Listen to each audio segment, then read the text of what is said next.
I think the main elements or the processes of transition actually happened before they joined the EU, and much of this transition has actually been externally led and conditioned by the criteria that the European Union has actually introduced towards these countries.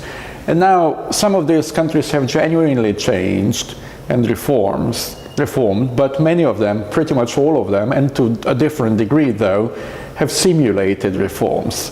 So at the moment when they join the European Union, when this external pressure has actually gone, many of them have actually returned to some of the old practices which had only been nominally overturned.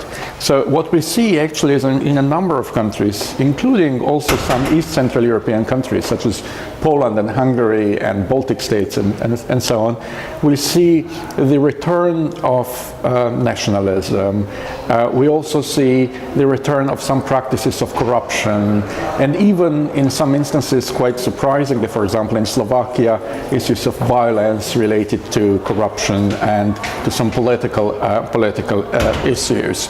So I think the result has been quite mixed. I think the Brexit has been a rather unexpected event for new members of the European Union. This is the first country that actually has now decided to leave, and therefore that's openly challenged the values and the whole project actually of the European integration. And also it meant the victory of British nationalism and sovereignism. And of course, if you argue that nationalism has brought,